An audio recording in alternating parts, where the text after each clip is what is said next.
What's up, guys? It's your boy, J Mecha here. Another Penny Dreadful deck tech. This is Golgari. It is the best name I could think of for this deck for a while. You can see in my thing, I have it named PD Graveyard.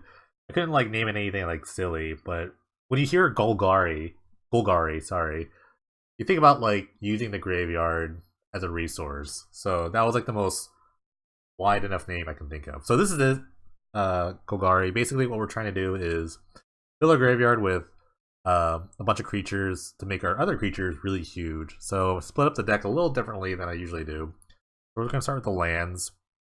15 basics, 5 swamps, 10 forests, a couple of non-basics. We've got 2 Terramorphic Expanse, 4 Foul Orchid, and 2 Sylvagoths. This I don't know. It's a man land, a creature land that activates. You can activate it for 5 mana and becomes basically one of your quote-unquote boneyard worms. So it's a good late game card. So basically it says creatures power times the equal number of creatures cards in your graveyard.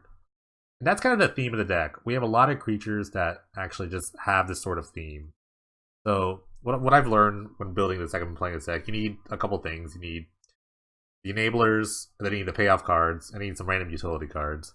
So we're going to start with the enablers, and I've gone through a lot of different testing of different cards, because there's actually a ton of different cards that can kind of dump cards in your graveyard in this format. But I've found that the more the better. So we have 12 different, 13 actually slots devoted to dumping cards into our graveyard. The first 8 are actually very similar.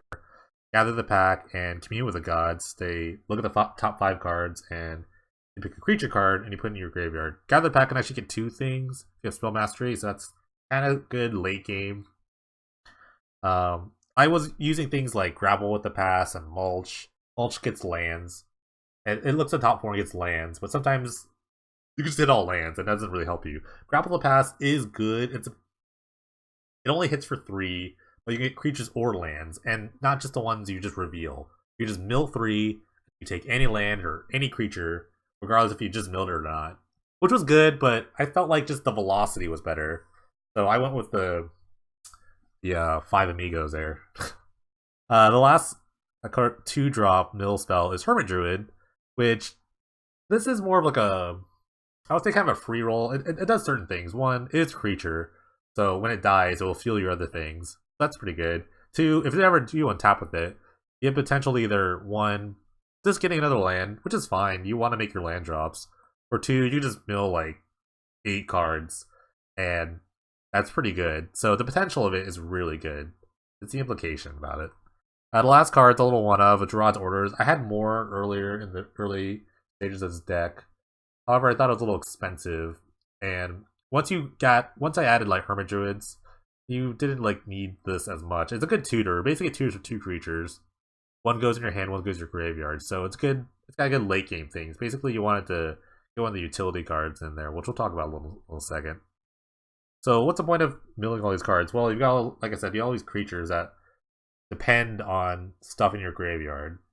So you've got Boneyard Worm, Splinter Fright, and Night Howler. Night Howler is a little cool because it actually counts all graveyards, not just your own. So that's pretty good. A really awkward part about this deck actually is sometimes you don't have any creatures in your graveyard, so you're just stuck with a bunch of these 0/0s in your hand.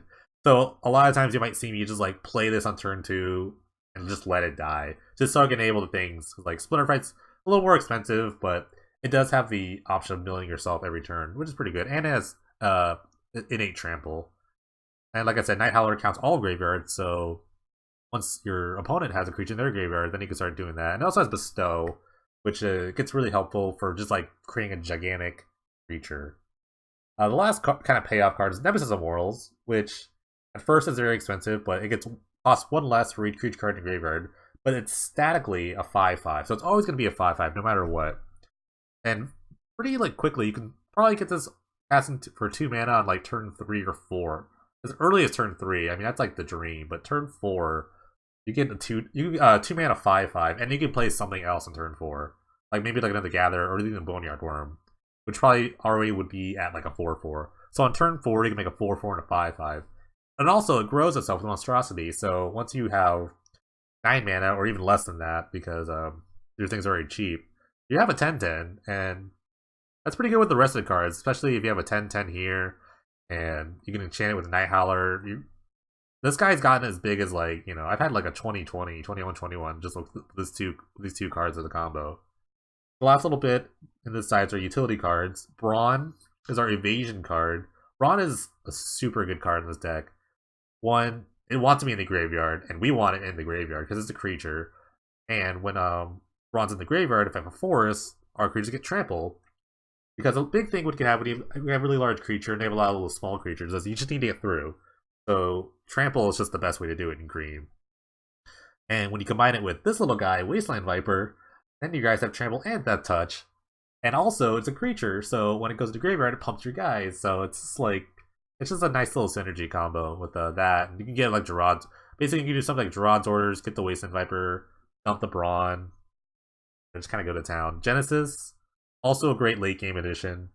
Great to dump with Gerard's Orders. You can keep getting back Wasteland Vipers, or in the late game after you hit a sweeper, you can just get back your big guy and just keep replaying it over and over. This is a solid card. Another card that just wants to be in the graveyard. Is a creature and does awesome things while it's there. Last card, Corpse Con Score is a little one of. It's just another like Gerard's Orders, basically. You can get basically what you want to get is basically the Brawn or the Genesis, or if you ever have a Genesis, you can use 2 for like a Night Howler if you might need it, and then you can get it back with the Genesis. So it's got little applications. It's just a good like milling thing. This used to be actually the second Gerard's Orders, but I just wanted another creature. You need like a good amount of creatures. So we have 28 creatures in this deck right now. And going to the sideboard, I had a lot of like more non-creature cards, but now I'm just kind of testing out just creature cards because, like I said, with like Gather the Pack and Commune, you really need creatures that do things. So they're kind of like discard slot. We have Mesmeric Fiend, which is like a Tight Hollow Sculler. It gets a card from my hand as long as it's in play. And Memoir Sides, we have some non-creature spells. Memoir Side, there's no like other creature kind of does this effect, and it's just a very powerful effect if you're in black. Our little sweeper, mini creature sweeper is Minister of Pain, which it's kind of like a Marsh Casualties actually more.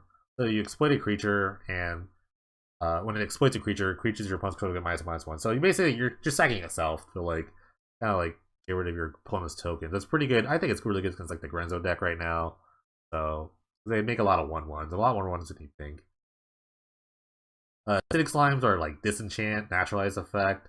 I found that most enchantments I want to kill aren't actually that fast. I could be completely wrong with that. So like at 5 mana, it's not like the worst. It is a bit slow, but it's really not the worst. And we don't have any greater options as far as I'm concerned. Dark Art Sliver is our kind of gain life spell.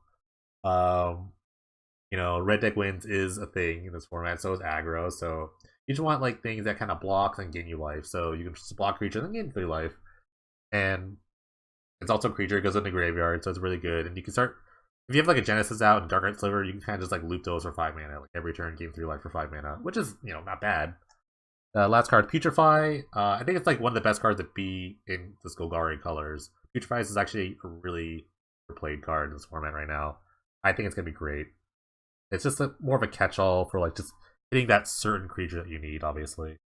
This might be like Fleshbag Marauder, but I think this is just better overall. All kills artifacts, which is really important. So that's the deck. So I'm excited. I've been playing this deck for a little bit. I've been like tweaking it here and there, so I kind of know what I'm doing. Unlike some other lists where I just kind of like play it and just like start going. So yeah, let's see how we do.